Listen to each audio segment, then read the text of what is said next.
Thank you, Teacher Baby. Magandang umaga po sa bawat isa. If you have your Bibles with you, kindly open it up po. Open it up to the book of Ephesians chapter 1. Aklat po ng Epeso, pangkat 1.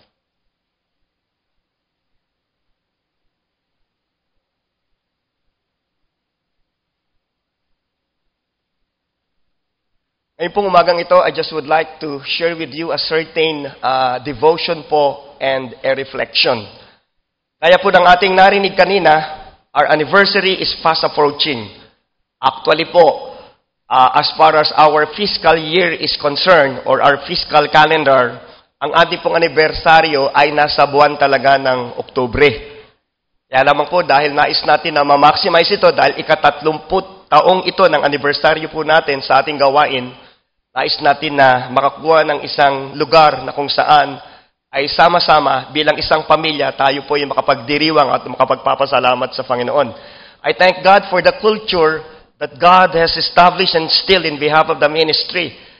Kahit saang JR ho kayo pumunta, all across the globe, itong kulturang itong mga magulang at kapatid ay it's very much given and in place. Kaya ho, nais ko na sa anniversary natin ito, talagang ang buong pamilya ay nagsipagdiriwang at nagsasaya, nagpapasalamat sa Diyos. So, prayerfully considered, we came up with a plan na ito po'y gawin sa SM Arena. No ho? At dahil ho sa napaka-hectic na schedule ng SM Arena, salamat na lamang, dati-rati, dapat sana, Webes yata itong anniversary natin ito. Buti na lamang ho, nagbukas yung araw ng Sabado.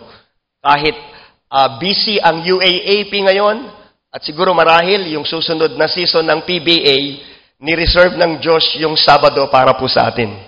Para talagang mas marami ang makasama at makapagdiwang. Amen. Amen. Purihin po ang ating Panginoon. So to God be the glory. So supposedly, gaya po ng sabi ko, it should be October, pero dahil sa venue na kung saan tayo pong lahat ay makapagsasama-sama, yung November 5 ang binuksan ho ng Panginoon. No ticket, no entry. At yung ticket naman po ay libre na ibibigay sa inyo. Actually, per ticket ay 12 pesos ho. At yung mga ticket na gagamitin natin sa pagpasok sa SM Arena ay binili na ho ng ministry. At papasok tayo doon ng libre. Pakiusap nga lamang ho, kapag naibigay na sa inyo ang inyong mga kanya-kanyang ticket, huwag nyo hong iwawala. Kasi ho, masyadong napakahigpit ng SM Arena sa kanilang mga policy with regards to their accommodation. So, kung maaari, pakiusap ko po, kapag naibigay na sa inyo ang mga ticket, siguro marahil a few days or a few weeks from now, yan po ay i-disseminate na sa pamamagitan po ng ating leadership at ng ating ministry. Pakiusap, huwag niyong iwawala. Kasi kulturang Pilipino, you get what you pay for. If you pay for nothing, you get nothing. Ibig sabihin, kapag libre, naku po, bukas lang, wala na yon. So, kung maaari lang sana, kulturang Kristiyano at hindi kulturang Pilipino ang ating pong pairalin. Kasi ho, 12 pesos per ticket. At ang ipapasok na tao sa SM Arena, humigit kumulang 10,000 ho yan, from 9,000 to 10,000. So, malaki rin yung halaga ng ticket kung iwawala ninyo. At kung maramihan ho yan. At pakiusap ko ho, kapag naroon na tayo, 3 oras lang naman po ang celebration, yung 1 oras marahil sa paghahanda, from 2 to 6 p.m., kapag nasa loob na, kung maaari lang sana, wag na ho kayo munang uuwi kaagad. To give due respect and to preserve sanctity as far as the celebration is concerned. Total, 30th year naman po ito at araw ito ng Sabado. Sama-sama tayong pumasok at sama-sama na tayong lumabas. Nang sa ganoon, mula simula hanggang sa huli, magkakasama tayong nagdiriwang sa Panginoon. Amen? Amen. Purihin po ang Panginoon. Alam ko naman, hindi na po tayo mga bata at alam ko din ang mga taga-JR, behave na behave yan. Mana kayo sa inyong mga DG heads at lalo't higit sa inyong mga pastor at pastora at mas lalo't higit sa inyong obispo. Praise the Lord. Purihin po ang ating Panginoon. Nung pong nakaraang linggo, kami po ni Pastora Ligaya ay nasa Bulacan. At ang ating pong gawain sa kabuuan ng lalawigan ng Bulacan ay nag-celebrate na po ng kanilang 30th anniversary. Kasi unang nagbukas ng gawain ang JRM sa Bulacan way back 30 years ago in 1986. Kaya una silang nagdaraos ng gawain. At nakatutuwa that after 30 years, praise God, hindi lang yung ating gawain sa lalawigan ng Bulacan, kundi itong buwan ng Oktubre, medyo very busy ito sa ministry kasi karamihan sa ating mga outreaches ay magpagse-celebrate ng 30th year nila. Hanggang Nobyembre ito at Disyembre sa taong ito. Kasi nung tayo nagpasimula tayo na kung saan ay talagang nagbukas ang Diyos ng pinto. At ang kaunang-unahang outreach po natin na nagsipagdaos ng gawain ay ang gawain sa Bulacan. I have seen how they have grown up spiritually. Kasi modesty aside, itong mga nakaraang mga huling 10 taon, modesty aside, ang ating pong gawain sa Bulacan ay hindi na nag-i-invite yan ng ibang speakers nila kapag kanilang anniversary at kapag kanilang year beginners meeting para po sa kanilang mga liderato o sa leadership convergence nila. Modesty aside, ako po ang lagi nilang gustong magsalita nang sa ganun ay talaga din naman daw mapastoran sila at meron lamang iisang mensahe na kung saan ay dumadaloy mula sa Diyos at sa aking puso para po sa bawat isa. And through those years na kung saan ay ako po'y naging bisita nila at naging tagapagsalita, I have seen how they have grown up spiritually. From a humble beginning, doon po sa Public Engineering's Office sa Giginto, Bulacan, sa motor pool. Ngayon mga magulang at kapatid, ay meron tayong humigit kumulang na 14 na outreach sa kabuuan ng lalawigan ng Bulacan. At nakatutuwa, yung sinabi ni Propeta Isaiah, in Isaiah 60:22, a little one has become 1,000, a small one a strong nation. A little one has become 1,000, a small one a strong nation, and I, the Lord, will hasten it in its time. True enough, after 30 years, praise God, alam ko ang mga pangakong ito ng Diyos ay nais na katuparan. Kasi mula sa Bulacan, pagkatapos nagsimula ang JR dito sa Maynila, at sa Maynila, sa iba't ibang mga outreaches natin sa ibang mga lalawigan, hanggang sa magbukas ang Diyos ng pinto sa maraming mga bansa na ngayon humigit kumulang, we have 45 international outreaches all over the world, all across the globe. Kaya po itong 30th year natin, we will be fully represented as a family, and we like to thank God. Praise the Lord. We are no longer the silent minority. We are the radical majority. Because 1 plus God is the radical majority. Amen? A little one has become 1,000, a small one a strong nation, and I, the Lord, will hasten it in its time. We became 1,000, we became a strong nation by the power of the Spirit. Purihin po ang ating Panginoon. Whew! And we will continue to move on. Purihin po ang Diyos. Amen. Come on, give Him praise.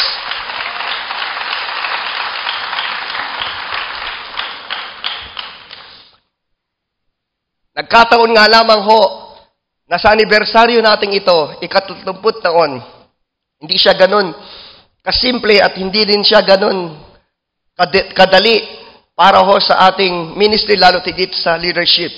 We'd like to continue to ask and covet your prayers para sa ministry kasi ang atin ministeryo sa mga oras na ito ay talaga din naman meron mga pinagdadaanan. At yung pong mga pinagdadaanan nito, sa mga oras at pagkakataong ito, ay hindi rin po biro. So, praise God, magdiriwang tayo ng ating anniversary na kung saan ay merong puso na durog, puso na mababat mapagsisi, pero nag-uumapaw ng pasasalamat sa Panginoon.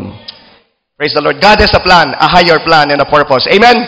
Amen. Purihin po ang ating Panginoon. Hallelujah. At dahil tayo po ay nasa season na ng ating anibersaryo, let me just share this message with you from my heart. This is very personal to me kasi when God dealt with me in this passage many years ago, ito po'y naging malaking bahagi po ng aking buhay. How God deals with us by the power of the Holy Spirit in His season, no po, sa mga panahon na kung saan ang Diyos ay nagbubukas at kung papaanong tinuturoan niya tayo na mas lalo't higit na magtiwala sa Espiritu Santo, mga magulang at kapatid, at kung papaanong tayo po ay Kanyang sinasamahan, pinalalago, pinalalalim at pinalalawak pa dahil ho mga magulang at kapatid sa Kanyang pagkilos. Praise the Lord sa atin. The work of the Spirit in God's season of dealing with us. The work of the Spirit po in God's season in dealing with us. And I just would like to share this with you in relation to what we are facing as a challenge and yet at the same time an encouragement sapagkat kahit kailan hindi tayo iniwanan at hindi tayo pinabayaan ng Diyos. Ephesians chapter 1, beginning with verse 9 up to verse 10. Aklat po ng Epeso, pangkat 1, talatang 9 at 10.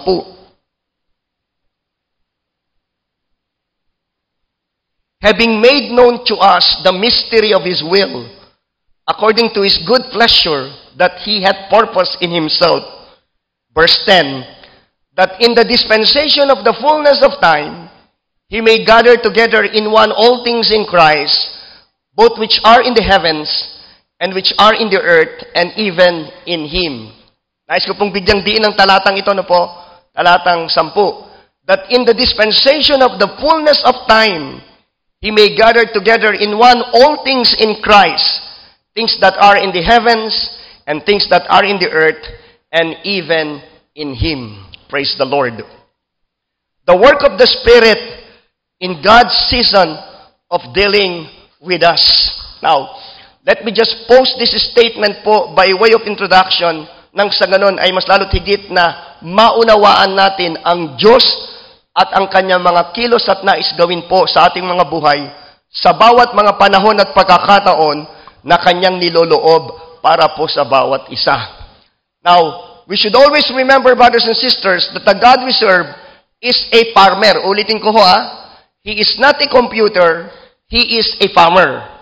And being a farmer, bilang isang magsasaka, kapag siya po mga magulang at kapatid ay nagtalaga ng relasyon sa akin at sa inyo, nagtatalaga siya ng relasyon sa pamamagitan ng kaparaanan kung paano ang isang magsasaka ay natututong magtiwala sa Diyos habang naghihintay siya, mga magulang at kapatid, sa paglago ng kanyang pananim upang siya po, mga magulang at kapatid, ay umani.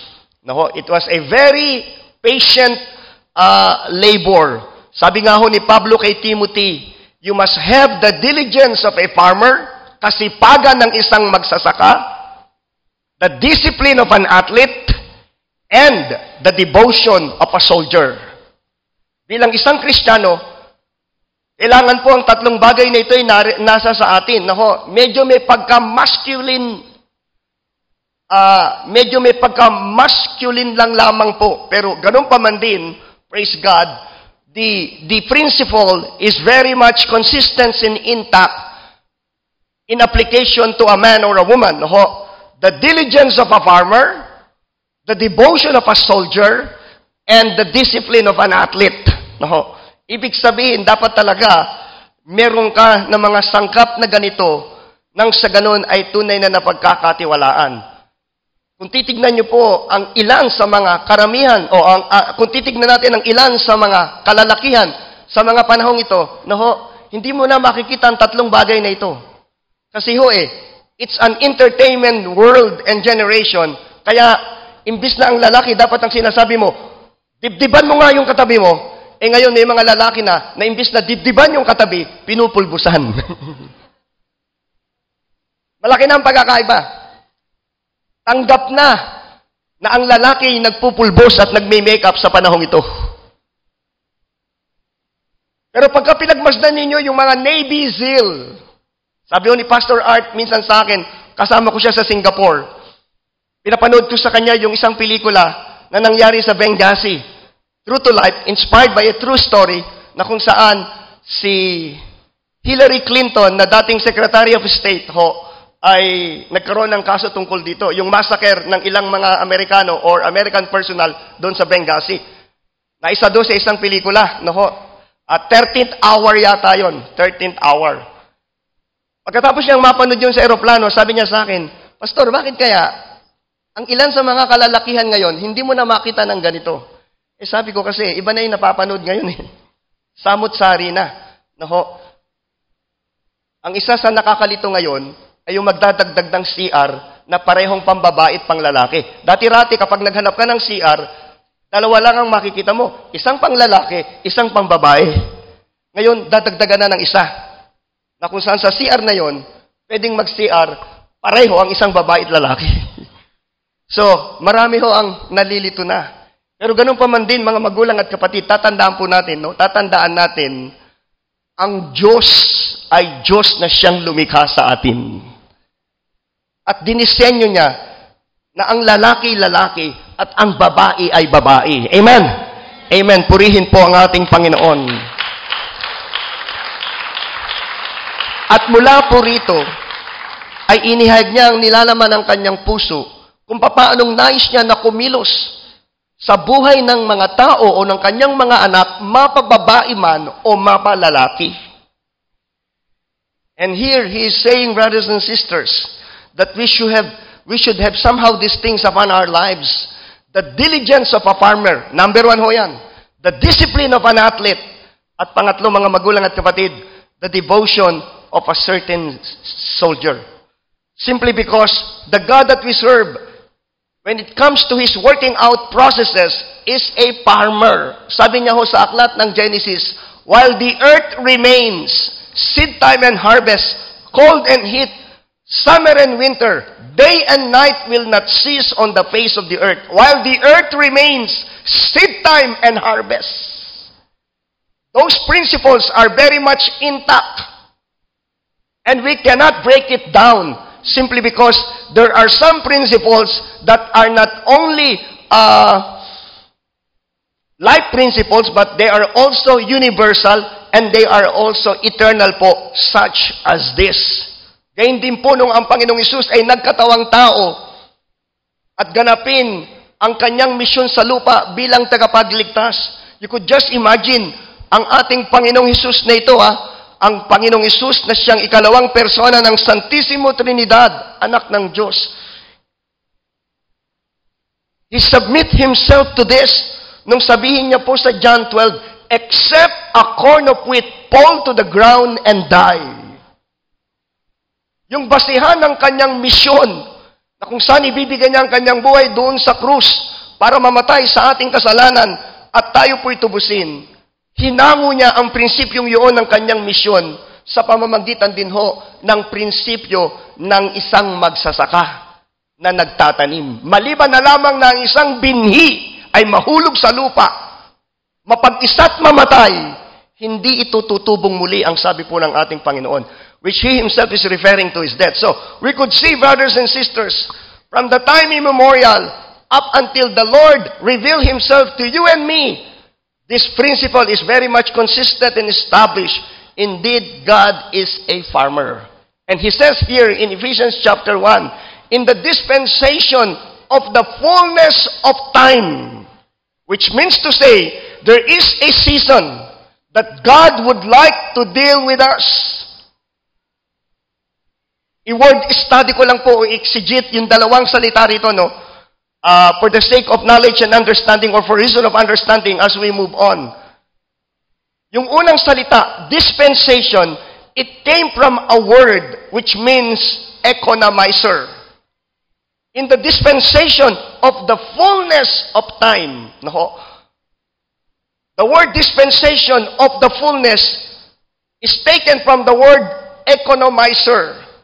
At ito ho, mga magulang at kapatid, ay humahalin tulad sa isang, ano man tawag dito? Halimbawa, ako'y hasindero. Ako'y asindero. May anak ako. At alam ko na malapit na akong pumanaw.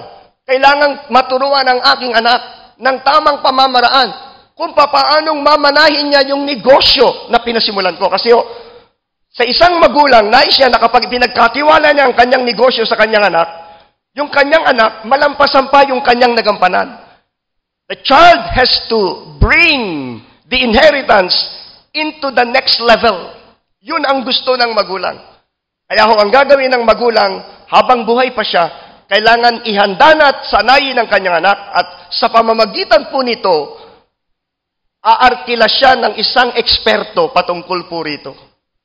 At yung ekspertong yun ang magtuturo sa kanyang anak. And this is what we call an economizer, which is being referred to as the Holy Spirit. Ang sabi ng Panginoon, if you love me, keep my commandments. And I will pray to the Father that He may send you another comforter, which is the Holy Spirit. It is far more better if I depart, because if I will not depart, the Holy Spirit will not come. But if I depart, the Holy Spirit will come. And when the Holy Spirit comes, He will teach you. Tuturuan niya kayo. Are you there? Amen. Bilang mga anak ng Diyos sa kaharian ng Diyos, bilang mga anak po ng Diyos sa kaharian ng Diyos, hindi tayo iiwanan ng Panginoon sa ere. Hello, are you there?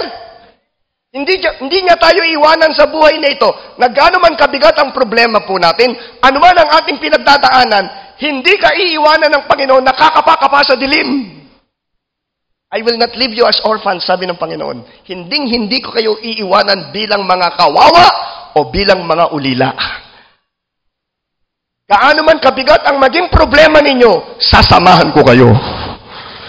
Amen. Amen. Purihin po ang ating Panginoon. In the dispensation of the fullness of time. And the word time here, brothers and sisters, means season. It has two meaning. One is chronos.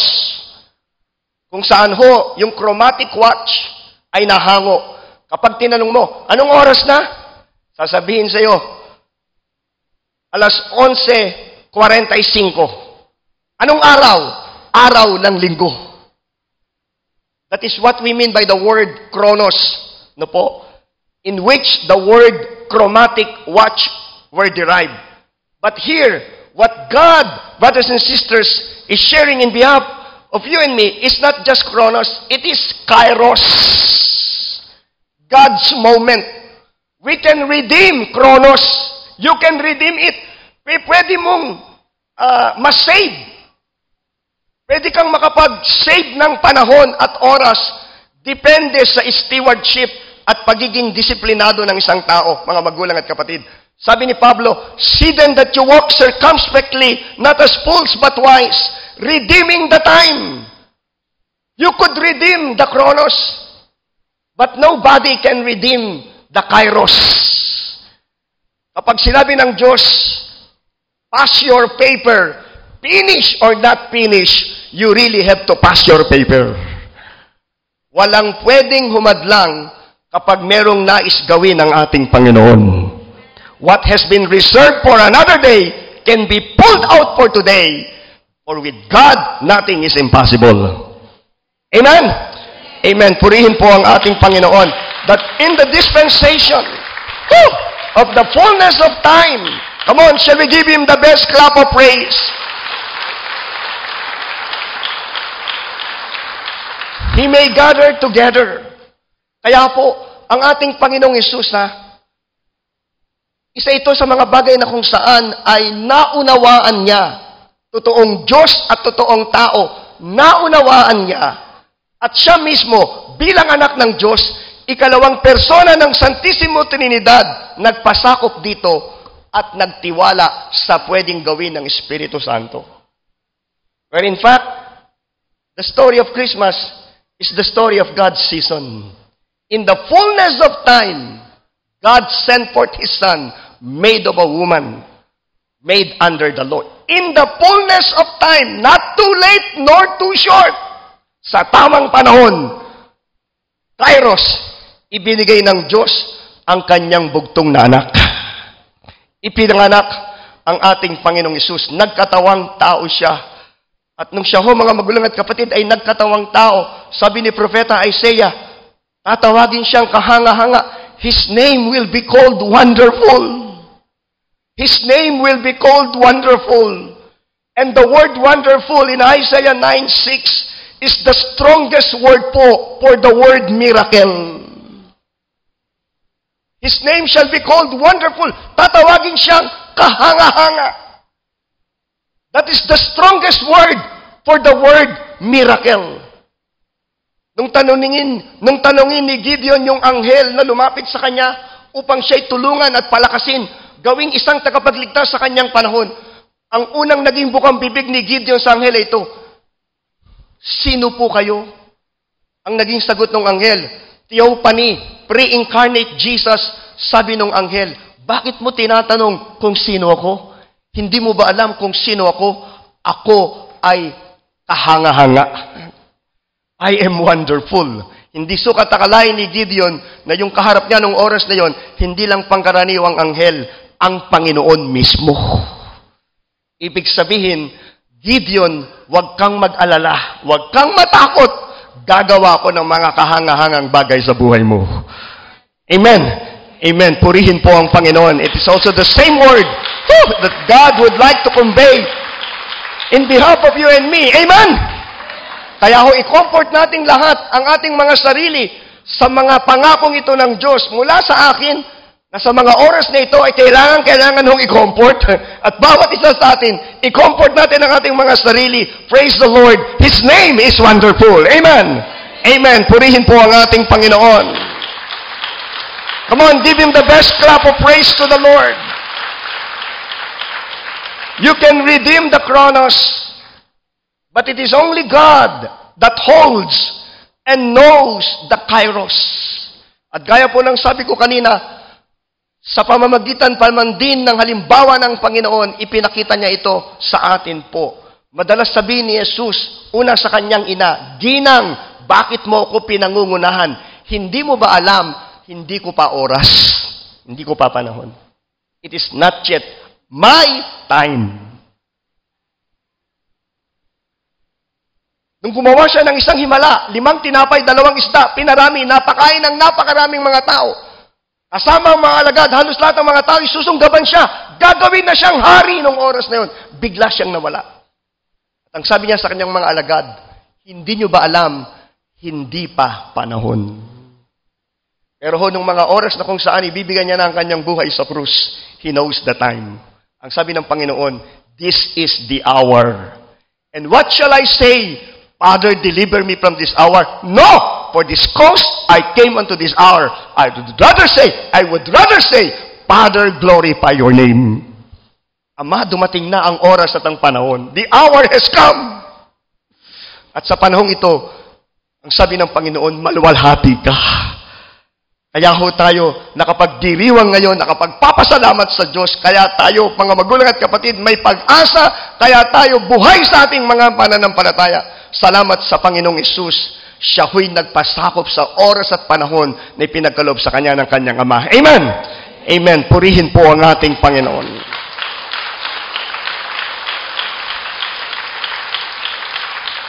Kaya kung inyong papansinin nakakilala tayo sa Panginoon sa tamang panahon. Ako po personally, hindi aksidente. Nung makilala ko ang Panginoon, March 4, 1980. Hindi ko pinangarap at hindi ko plinano na ma-born again. Wala nga sa isip ko kung ano yun . Ang alam ko, reliyoso akong tao. Ang alam ko, papasok ako sa langit. Hindi ko alam yung tungkol sa pagiging born again. Marahil tayong lahat na naririto, kung ang inyong kaligtasan sa Diyos ay ganap, alam nyo na ipinanganak na kayong muli sa kaharian ng Panginoon. Tayong lahat, hindi natin plinano. Hindi natin pinangarap na makakilala sa Panginoon. But in a moment of time, dumating yung panahon, hindi mo sukat akalain, praise the Lord, bigla kang kinidnap, if I may use the term, bigla kang kinidnap ng banal na Espiritu Santo. Ito yung kidnap na hindi marahas at hindi nakakapinsala. Ito yung pag kinidnap ka ng Espiritu Santo, pagpapala ang mararanasan mo. Amen! Amen. Purihin po ang ating Panginoon. Come on, the best clap of praise to the Lord.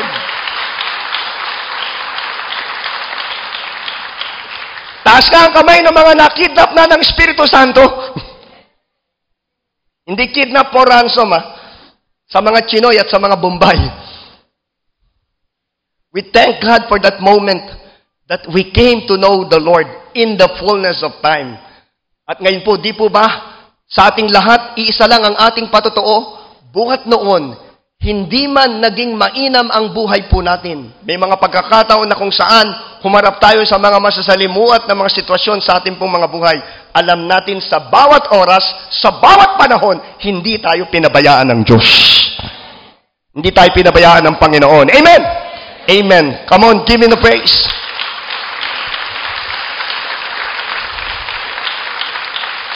Woo! Come on, the best clap of praise to the Lord. Hindi natutulog ang Diyos. Hindi natutulog ang Diyos. May mga oras at pagkakataon na tayo po'y naging mga pasaway. Lumayo sa Diyos. Pero ganun pa man din, hindi tayo tinantanan ng Panginoon. God refuses to be ignored. He will keep on reminding me and you, return to me and I will return to you. Hindi tayo pinapabayaan at kahit minsan hindi tayo pinabayaan ng Panginoon. Bakit po? Hawak ng Panginoong Hesus ang oras at ang panahon. He holds in His hands time. And He is not limited by that. He is not limited even by time, space, or whatever distance. Accelerated grace po. What has been reserved for another day can be pulled out for today. All that we have to do is to learn po. Hello, are you there? Second service. All we have to do is to learn how to be completely dependent upon the Holy Spirit. In whatever season, God would like to deal in behalf of you and me. Anumang panahon, ang binubuksan ng Diyos sa ating mga buhay personal, o sa ating pamilya, o sa ating ministeryo, sa ating trabaho, we really have to depend upon the Spirit of God. Kasi ho, mga magulang at kapatid, there is only one way to everything, and that way is the Jesus way. And the Jesus way is not by might, nor by power, but by the Spirit, says the Lord. One thing is sure, we will come out victoriously. Amen? Because the Spirit of God is the Spirit of truth. The Spirit of truth is the Spirit of power. And the Spirit of power, brothers and sisters, is the one that is mightily at work in behalf of you and me. Sa mga oras na kung saan tayo po ay sumusunod at nagpapasakop sa Panginoon. At ang napakaganda po rito ay yung tayo po ay nauhugis at nawawangis, nauhugis at nalililok sa wangis po ng ating Panginoon. This is one thing that we should be grateful of. Because God is more concerned about our character. God is more concerned about our character rather than our comfort. Simply because po, the ultimate destiny that God has for you and for me is to be conformed into His image. And after 30 years, pagkatapos ng 30 taon sa ating ministeryo, makinig ho kayong mabuti. Read my lips, take my heart. I'd like us to continue to recapture this high view. I'd like us to continue to recapture this high view of the wonderful life ministry, blessing and calling that God has endowed upon you and me. Baka ho kasi, after 30 years, yung iba sa atin, iba ng Diyos ang pinaglilingkuran. Isa po sa hamon sa mga simbahan ngayon, yung mabuting balita na nanggagaling sa West o sa Amerika, yung Diyos na ipinapangaral ay parabagang Diyos na napaka-materialismo.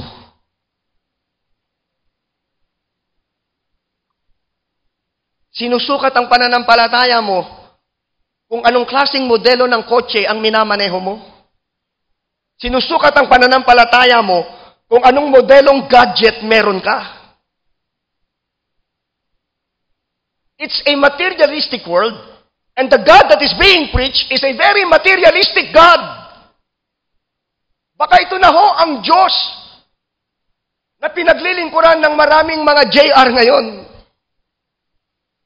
That's why, ang sabi ko kanina, heart to heart, puso sa puso na usapan, I'd like us to recapture this high view of God. Kaya ho yung team natin, Isaiah 6:3, in the year that King Uzziah died, sabi ni Isaiah, I saw the Lord sitting on the throne, high and lifted up, and the train of his robe fills the temple. Above it stood seraphims, having 6 wings. With the 2 they cover their face, 2 they cover their feet, and 2 they fly. And one cried out to another, saying, Holy, holy, holy is the Lord of hosts, and the whole earth is full of His glory. Ang sabi yung gano'n ng banal na kasulatan, nung makita ito ni Isaiah, mga magulang at kapatid, the posts of the door were shaken at the voice of him who cried out, and the house were filled with smoke. That's why I cried out, woe is me! Sumpain ako! Sabi niya. For I am a man of an unclean lips. Siguro marahil yung mga taong madalas magmura, dapat magkaroon sila ng encounter sa Panginoon na katulad nito. I am a man of an unclean lips. I am surrounded with people with an unclean lips. For my eyes had seen the King, the Lord of hosts. Nakita ko ang Diyos. Sinong Diyos ang nakita niya? Si Santa Claus? Sinong Diyos ang nakita niya? Materialismo, hindi. Banal. Holy, holy, holy is the Lord of hosts. Ngayon ho, hindi na popular ang mensaheng ito, yung kabanalan. Kasi marami ang gustong gawing kabalbalan eh. If I may use the term na ho, magkatunog pero magkaiba ng pakahulugan na. That's why I'd like us to recapture. Baka ho mga magulang at kapatid, iba na yung nakikilala nating Diyos ngayon. Iba na yung nakikita nating Diyos. Iba na yung pinaglilingkuran nating Diyos. May God have mercy upon us all. Amen.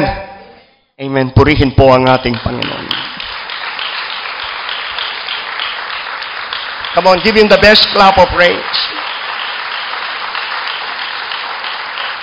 I think we can do far more better than that. Once more, the best clap of praise to the Lord.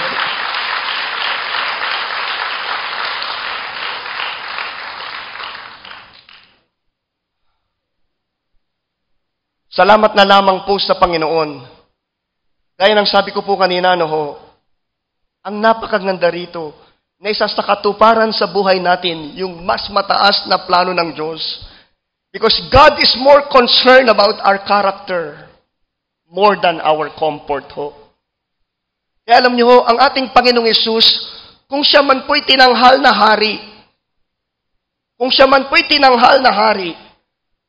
ibang klase ng hari at paghahari ang ipinakita niya bilang halimbawa para po sa atin. Hari na kung saan ay ibinigay ang kanyang buhay doon sa krus. And mind you, the cross of Calvary is the symbol of His throne from which He reigns and rules.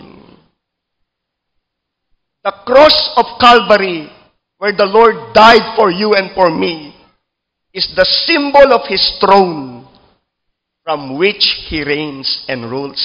Kaya nga ho bilang hari, ito yung kanyang naging paglilingkod para sa kapakanan natin. He ruled with the heart of a servant and He served with the heart of a king. He ruled with the heart of a servant and He served with the heart of a king. At ang banal na kasulatan ay sinulat ng Espiritu Santo. Nang sa ganun ho, sa pamamagitan ng Espiritu Santo at ng banal na kasulatan, makita natin ang liwanag na ito, revelation. Makita natin ang liwanag na ito, na kapag lumakad tayo sa liwanag na ito, tiyak ang pagsama ng ating Panginoon. Sa kanila na ang mundo, sa atin ang Panginoon. Amen? Amen. Purihin po ang ating Panginoon. The world will love its own. Come on, the best clap of praise to the Lord.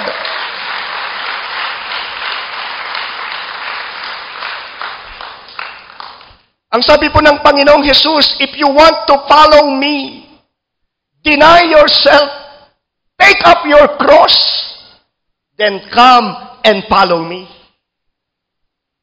If you want to follow me, deny yourself, take up your cross, then come and follow me. Nasa isang conference po ko. Pagkatapos ng conference, may isang nagtanong. Tingnan nyo yung mindset ng ibang mga naglilingkod sa Diyos ngayon. Ang tanong niya ito, will Jesus ride a Mercedes-Benz? Birin nyo. Sa kagustuhan siya'y makapagmaneho ng Mercedes-Benz, idinamay pa ang Panginoon. Kung si Jesus po ba'y nasa lupa, will He ride a Mercedes-Benz? Alam niyo, nung unang panahon, may mga kabayo na mola. At yung mga mola na kabayo, yun ang sinasakyan ng hari. Pero pinili niya ang asno. Pinili niya ang asno. Pwede siyang ipanganak sa palasyo, pero pinili niya ang sabsaban. Pwede siyang ipanganak, mga magulang at kapatid, sa Jerusalem, pero pinili niya ang Bethlehem. What seems so insignificant had become the genius of an era. Kaya alam niyo ho, hindi popular ito, pero ganun pa man din, ang sabi ng Panginoon, ito yung portion ko at kinalulugdan ko. Hindi man marami, pero ito ang kinatutuan ko. Amen. Amen. Purihin po ang ating Panginoon. Come on, the best clap of praise to the Lord. Now, in the same context of Ephesians, I'd like us to take a look at Acts chapter 20. Acts chapter 20, beginning with verse 17.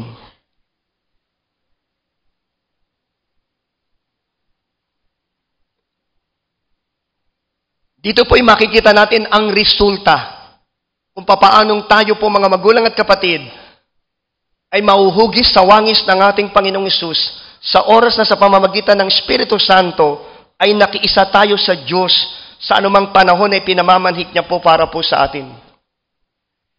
The results of God's dealing with us in its seasons of life. The result of God's dealing with us in its seasons of life. Sabi ng Ecclesiastes, there is always a time for everything and a season under the heavens. And if by that season, we learn how to yield to the Spirit, ito ho ang mga resulta na kung saan ay ating matatagpuan. Reading from Acts 20, beginning with verse 17, talatang 17 po. Sabi po rito mga magulang at kapatid ng banal na kasulatan, From Miletus he sent to Ephesus and called for the elders of the church. So, yung text natin kanina sa Ephesians 1, dito po sa aklat ng mga gawa, it's the same context. Tinatawag ni San Pablo Apostol ang mga taga-Epeso. From Miletus he sent to Ephesus and called for the elders of the church. And when they had come to him, he said unto them, ang aklat po ng Epeso, sa New Testament survey, ay kabilang doon sa mga tinatawag na mga prison epistle. Sinulat ni San Pablo habang siya ay nakakulong. At nung si San Pablo po ay nakakulong, hindi na siya bata, he is already considered as Paul the Aged. Meaning to say, in the seasons of life, he has already learned everything. You could just imagine, you could not underestimate the life of this man. 2/3 ng bagong tipan, siya ang sumulat. 2/3 ho ng bagong tipan, siya ang sumulat. And compare to all the original apostles, si Pablo, hindi kabilang sa original na 12. Wala siya nung ipinako si Jesus sa krus. Hindi siya kasama sa huling hapunan doon sa upper room. In fact, during the time of the early stage of the church, siya huy isang taga-usig ng mga Kristiyano. Pero bakit naging ganun yung kanyang puso? Masyadong naging passionate sa Panginoon. One thing is for sure, season. Buhat nung makakilala siya sa Panginoon, He knows what it is to yield to God. Sabi niya, in whatsoever state I am, blessed or lacking anything, or wanting nothing, or in great want and help. Sabi niya, sa panahon na marami at sa panahon na wala, kontento ko. Alam ko, hindi nagbabago ang Diyos. Lagi niyang naririnig ang tinig ng Espiritu, anak, huwag kang mag-alala, andyan lang ako sa tabi mo. Huwag kang mag-alala, andyan lang ako sa tabi mo. Anak, hindi ako humihiwalay sa iyo. Hindi kita iniiwan. And it is the same word that the Spirit would like to speak in behalf of you and me. Regardless of all the odds, praise the Lord, our God never fails. In darkness and in triumph, our God never fails. Amen? Amen. Purihin po ang ating Panginoon.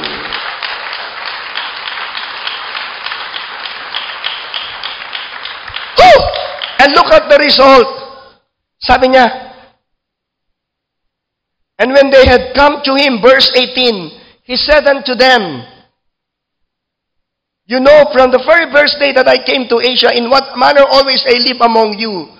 Ang unang-unang resulta ho na sinabi niya sa mga kapwa niya mananampalataya, verse 19, serving the Lord with all humility and with many tears. Serving the Lord with all humility and with many tears. Si Propeta Isaiah, nung makita ang Diyos, ang sabi niya, woe is me, sumpain ako. Eh ngayon ho, ang Kristyanismo, hindi woe eh, wow. Pakiutan. Sabi ni Pablo, ito ang unang naging resulta, yung puso ko, naging durog. Naging mababa. It became broken. It became contrite. Hindi dahil mababa yung kanyang luha o mababa ang kanyang puso't damdamin. Kundi sa lahat, sabi niya, which happened to me by the flatting of the Jews, meaning by persecution and all sorts of opposition that I have received by proclaiming the gospel. Yet through it all, sabi niya ganoon, I serve God with all humility and with tears. Di po ba? Yun din yung halimbawa na sinabi ng Panginoon, let this mind be in you, which was also in the Lord Jesus. Though he was God, he thought it not robbery to be equal with God, but he made himself of no reputation, take upon him the form of a servant, and was made in the likeness of man. Let this mind be in you, serving God with all humility and with many tears, which was also in the Lord Jesus Christ. Puso na mababa, puso ng papagsisi. Kasi ho, yung nagpapakumbaba, itinataas talaga ng Panginoon yan. Yung nagmamataas, ibinababa ng Panginoon yan. The way to up is to be down. The way to be down is to be up. Simpleng katuruan. But it's easier said than done. Pero alam nyo ho, if the Spirit is mightily at work within your hearts, regardless of what, yung kamangmangan ng Diyos, yun ang magiging katalinuhan po natin. At yung katalinuhan ng mundo, magiging kamanmangan sa Diyos. Ang sabi ko nga ho, hindi ka man kilala, pero ikaw ang katangi-tangi sa harapan ng Panginoon. Amen? Amen. Purihin po ang ating Panginoon. Come on, give Him praise in the house. Hallelujah.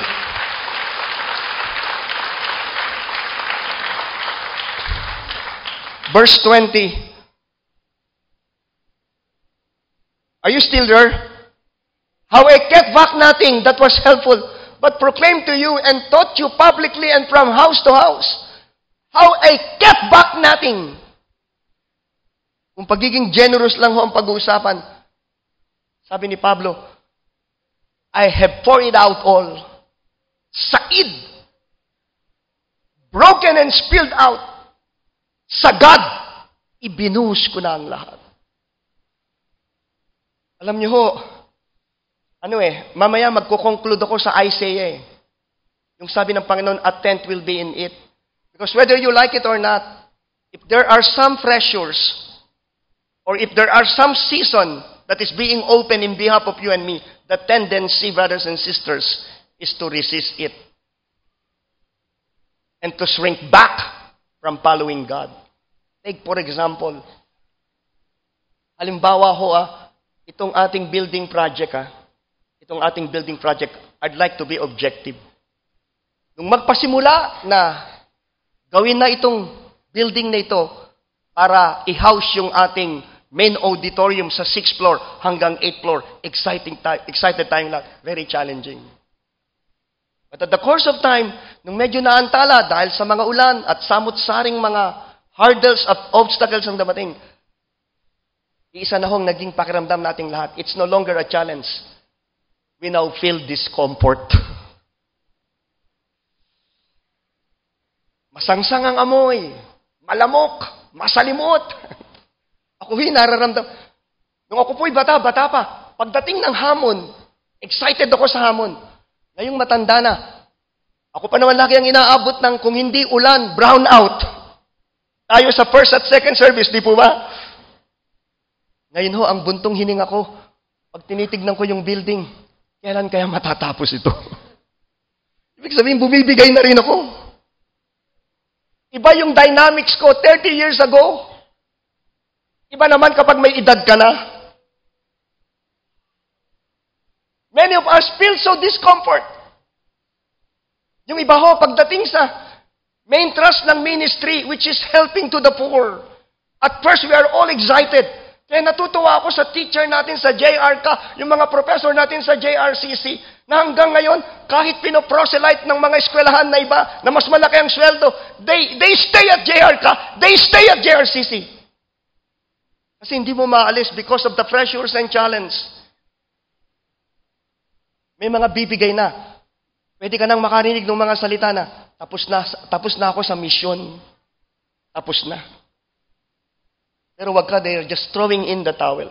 Alam niyo ho, pwedeng mangyari ang lahat ng bagay. I want to be true. I want to be transparent. Kasi kahit ako'y bumibigay na rin eh. Problema lang to sa ministry. Ay iba pa yung ibang mapin. There are some things na kung saan ay kinakaharap ho ng ministeryo that we cannot disclose.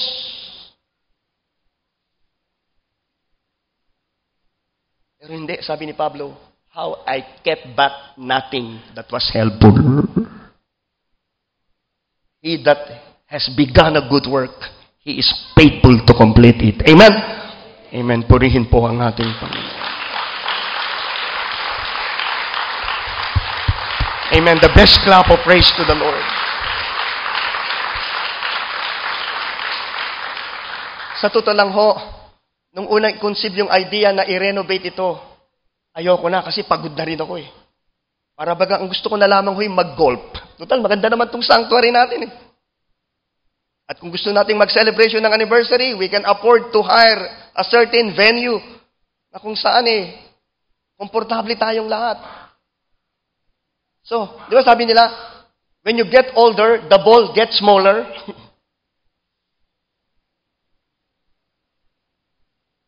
Tapos, another challenge. If it is not for the vision on how are we going to contain the multitudes of people that are going to be ushered into the kingdom of God. Alam niyo po ba kung ano nagpapalakas ng loob sa atin? Sabi ni Pablo, the love of God constraineth us by the power of the Holy Spirit. Amen? We keep on keeping on kasi hindi mo mapigil yung pag-ibig ng Diyos. Amen? Amen. Purihin po ang ating Panginoon. How I kept back nothing that was helpful, but proclaim it to you and taught you publicly from house to house. Kahit ang makikinig ay 20 tao lang, at ang makikinig ay 2,000 o 20,000, hindi magbabago yung iyong passion, hindi magbabago yung iyong persuasion. Mag-preach ka sa 5, mag-preach ka sa 500, pareho lang. Ang mahalaga, yung sinabi ng Panginoon, kung saan merong 2 o 3 na nagkakatipon, nandun ako. Kung nandun si Jesus, kahit 2 lang, dapat nandun din ako. Amen? Amen. Purihin po ang ating Panginoon. If Jesus is there, then I should be there. Kahit sa isang tao lang, if the Lord is there, then I should be there. We should be there. Amen? Hello, are you there? Little is much when God, kasi iba na ho ang Ang Kristyanismo ngayon, mas marami ang forma.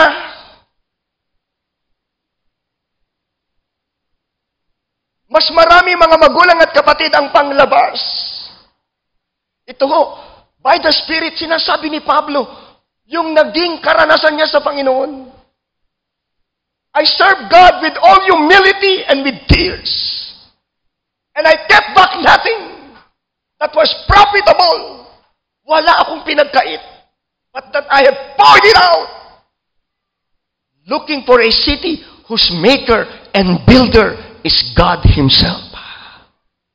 Kaya si Pablo, very bold niyang sabihin, imitate me as I imitate the Lord.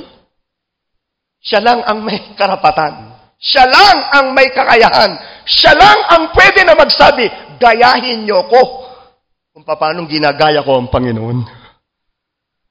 Pero ho, hindi man tayo umabot sa pamantayan nito, walang ibang landas na dapat tahakin kundi yon. Amen? Amen. The road to the altar of consecration. Purihin po ang Diyos na buhay. Come on, give Him the best clap of praise to the Lord. Oh, amen! Happy anniversary! But more than our celebration, ito yung puso't commitment na nais na makita ng Diyos mula po sa akin at sa ating lahat. Kung hindi lang makikita din ang bunga't resulta, baliwala, gumastos pa tayo ng malaking halaga sa SM Arena para ka lang nagpunta sa karnabal, sumakay ng Ferris wheel, naging masaya, pagkatapos niyong pupunta sa karnabal, pag-uwi, naku po, parang walang nangyari. Ganun ang mangyayari kapag hindi nakikita ang resulta ng kilos ng Panginoon.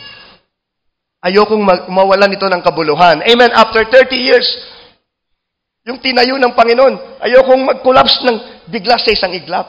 Nais ko po mga magulang at kapatid, anumang pundasyon ang nailatag, patuloy at patuloy na ito'y lumago sa kapurihan ng Panginoon. Amen. Amen. Amen.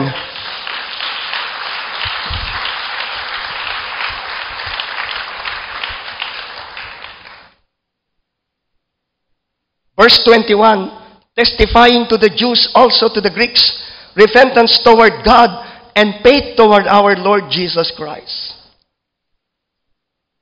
At sabi niya sa verse 22, and see, I now go bound in the Spirit to Jerusalem, not knowing things that will happen to me there, except that the Holy Spirit testified that in every city, saying that chains and tribulations awaits me. I serve God with all humility and with tears. How I kept back nothing. Pangatlo, ang sabi niya, now I go bound in the Spirit. Pinipigilan siya ng mga elders. Sabi sa kanya, Pablo, wag. Sinasabi sa amin ng Espiritu na kapag nagpunta ka sa Jerusalem, mayroon pang ang isang propeta, si Agabus yata, hinawakan yung kanyang sinturon.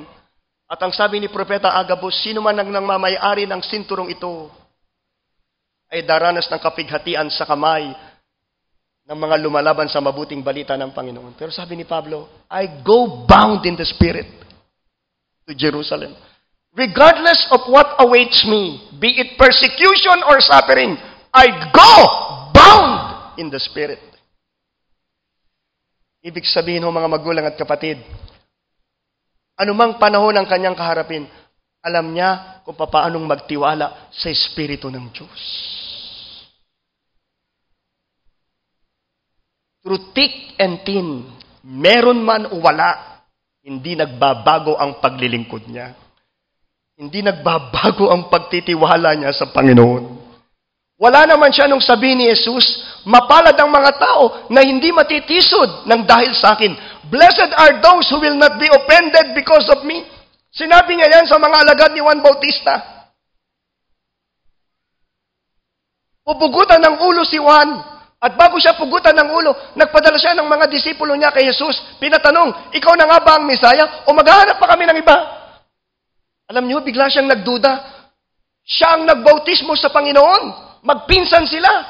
Tukoy niya kung sino si Jesus. Si Jesus ang Misaya. Tinuro niya pa, behold the Lamb of God who takes away the sins of the world. Ngayon, nagdududa na siya. Ikaw na nga ba ang Misaya? O kailangan pa naming maghanap ng iba? Bakit po? Kasi at stake ang buhay ni Juan, Gusto niyang iligtas siya ng Panginoon. Ang sabi ni Jesus, sabihin ninyo kay Juan, oo, ako nga. Pinangaral ang mabuting balita sa mga mahihirap, nabuhay ang mga patay, lumakad ang mga lumpo, nakakita ang mga bulag. At pagkatapos kinunclude niya, sabi niya, pero mapalad ang mga tao na hindi matitisod ng dahil sa akin. Blessed are those who will not be offended because of me. Mapalad ang mga tao, sagutin ko man ang mga panalangin nila o hindi. Mapalad ang mga tao, iligtas ko man sila o hindi. Mapalad ang mga tao, tugunin ko man ang kanilang mga pangangailangan o hindi. Mapalad ang mga tao, ano man ang mangyari, hindi mawawalan ng lakas ng loob na magtiwala sa akin. Amen. Amen. Purihin po ang ating Panginoon. Come on, give Him praise in the house. Basahin po natin ang Banal na Kasulatan. Yun yung definition ng mapalad. Blessed is the man, sabi ng Psalm 1. Blessed is the man who walk not in the counsel of the ungodly, nor sit in the seat of the scornful, nor walk in the ways of the sinners, but his delight is in the law of the Lord, and in His law he meditate day and night. Those are the people whom God called blessed. Ngayon, iba na ang definition ng pinagpala. Kailangan ang buhay mo marangya. There is always a place that God is going to improve our place in life. There will be always a place for that. Kasi yung Diyos natin hindi killjoy. Gusto niya rin, tayo po'y pinagpala at masaya. But it should be done in the context of our relationship. It should be done in the context of our fear with Him. Amen. Amen. Purihin po ang ating Panginoon. It is just a means to the end. Come on, give Him praise in the house. Come on, the best clap of praise. Hallelujah. Now, hindi naman po ako offended dito Gusto ko lang itong, and I submit myself to you on this. Pero, may mga ibang mga Kristiyano, gusto nila yung mga simbahan na atin na nila, yung mga simbahang sikat. Pero very obvious, hindi si Jesus ang sinusundan. Ang gusto lang nila, pag tinanong saan ka umaaten, dito sa simbahan ito. Pag narinig yung pangalan ng simbahan, abay, sikat ka.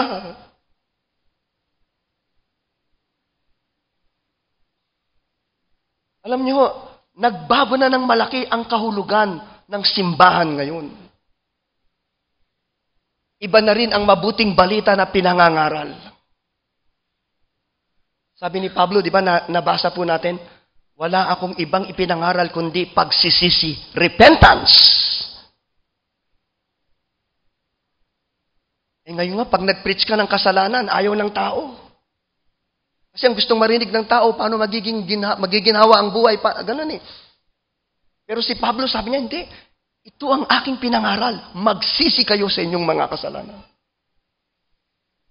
And last but not the least, verse 24, he says, none of these things move me, neither do I count my life dear to myself, that I may finish my course with joy and the ministry which I have received to the Lord, to testify to the gospel of the grace of God.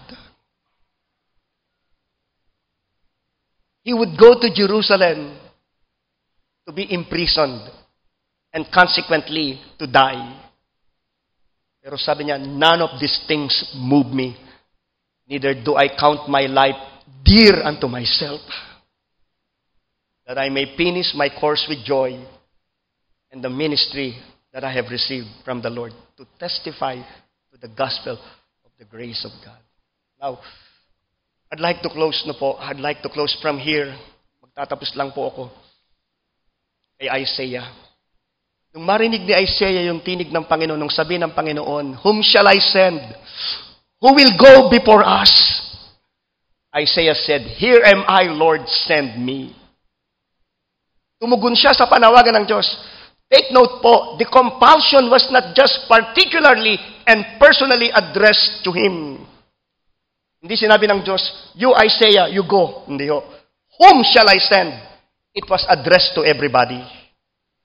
But Isaiah responded so personal. Sabi niya, Lord, here I am, send me. Hindi dahil sa burden. Hindi dahil sa kung ano paman. It's simply because naranasan niya ang Diyos. Sabi niya, then one of the seraphims flew to me and came to me, having in his hand a live coal, which he had taken with tongs from the altar. Nung marinig niya at makita ang kabanalan ng Diyos, biglang-bigla lumipad yung isang seraphim. Pumunta sa altar. Kumuha ng isang bagaho na nagbabaga. Akala niya, it's the end of his life because he knew for sure how simple he was. Nangangatog ang tuhod niya. Sabi niya, sumpain ako. At nung makita niya yung seraphims lumipad, sabi niya, Panginoon, maawa ka sa akin. Maawa ka sa akin. Huwag mo akong hatulan. He thought it's judgment day. When the live coal was taken with tongs from an altar, and the seraphims came to him. Pero hindi ho. Instead of judgment, to make the long story short, grace was given to him. He touched my mouth with it, and the angel said, it has touched your lips, your iniquity is taken away. Your sin is purged. He thought he's already finished because he knew for sure he was very simple. He awaits death and destruction.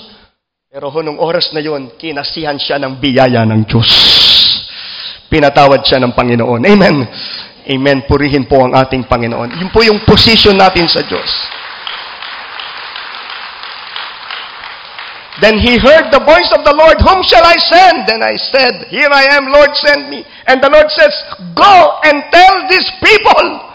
Go and tell these people. Makinig po tayong mabuti. Go and tell these people. You keep on hearing but you don't understand. You keep on seeing but you do not perceive. Make the hearts of these people dull. D-U-double-L. Make their ears heavy.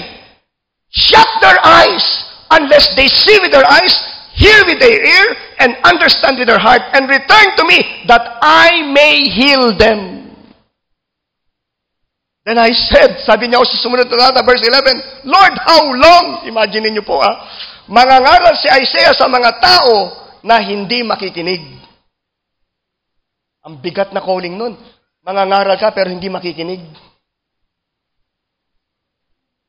Kahit papaano, gibat na rin. Sabi ni Isaiah, Lord, how long? Hanggang kailan ko gagawin ito? Hanggang kailan ko gagawin ito?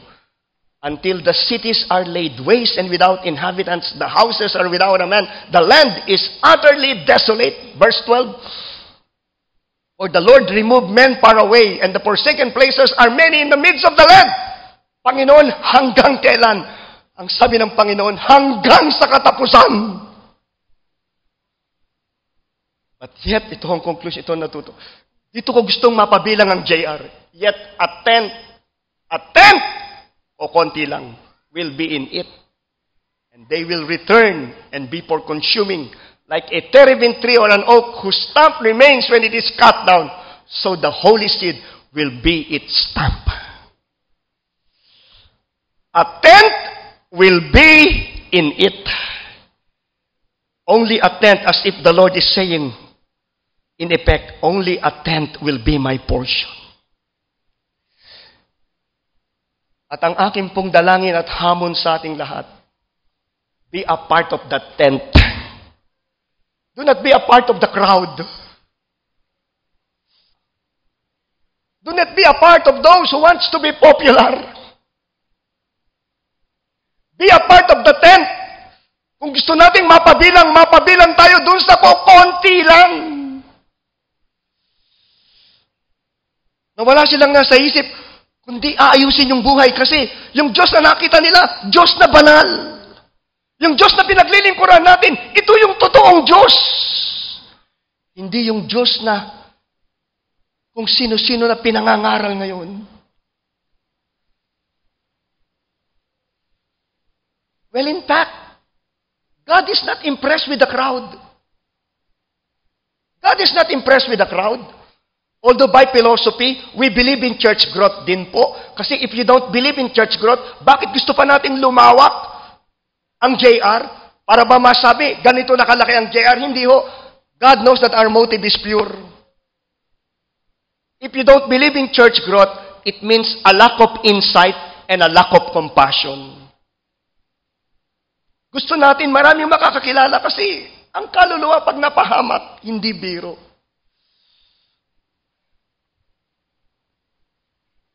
Ang popular, ay pag umattend ka ng linggo, you just take it for granted. Yun ang popular. Pero sabi ng Panginoon, be part of the tent. Yung maliit na bahagi, alam niya kung ano yung purpose na dapat i-serve. Bago pumunta sa simbahan yan, spiritually, magpiprepare na yan.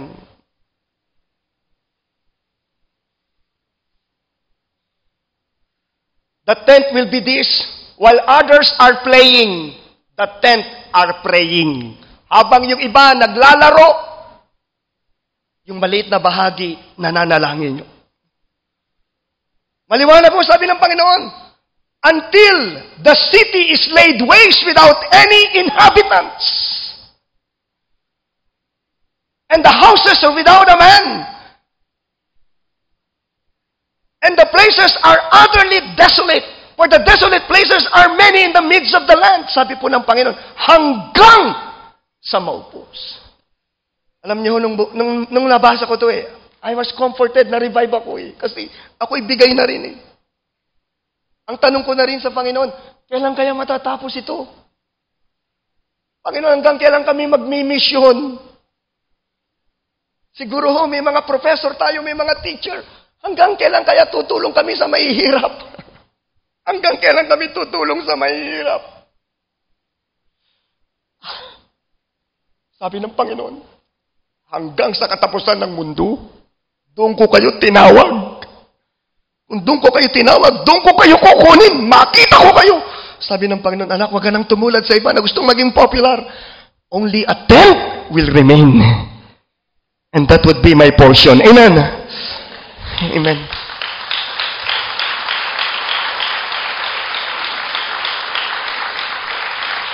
Come on, the best clap of praise to the Lord.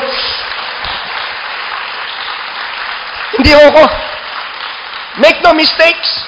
Hindi ako humingi ng simpatya. Very strong pa rin yung dependence ko sa Lord. Pero hindi mo maalis Yung iba, tsaka na lang ako babalik sa JR pag tapos na. Kasi magulo pa Masalimuot pa Tayong lahat halos bumigay na. Tayong lahat. Tanong na rin natin katulad ni Isaiah, Lord, how long? Panginoon, hanggang kailan ko gagawin ito? Hanggang kailan ko gagawin ito?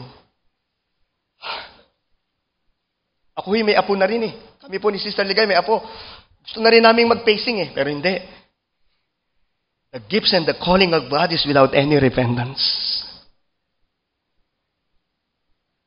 But a tent will be in it, and they will return and be for consuming. Sila ang magiging kapakit-pakinabang.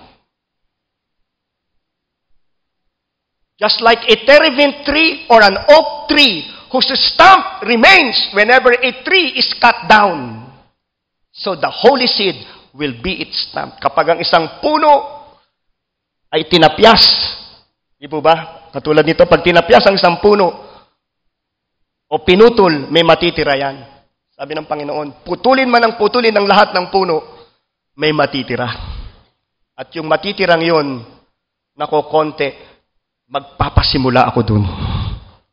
At yun ang aari kong sa akin, holy seed, mga banal na alam ko na nanatiling matapat. Amen? Amen. Purihin po ang ating.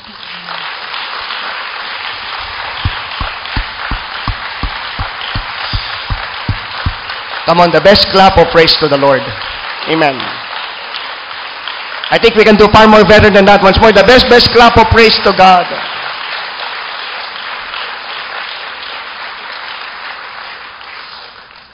Marami hong salamat for all of your prayers and support.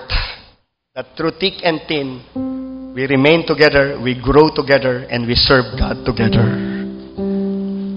This is the word that God has placed upon my heart for all of us. A tent will be in it. And they will return and be for consuming. Alam niyo ho, mas lalo't higit na naunawaan ko ang napakagandang plano ng Diyos. At mas lalo't higit na napalakas ang aking pong puso't damdamin na hindi tayo pababayaan ng Panginoon. Amen, amen, amen. Sing with us this song while you are seated. He is our only hope.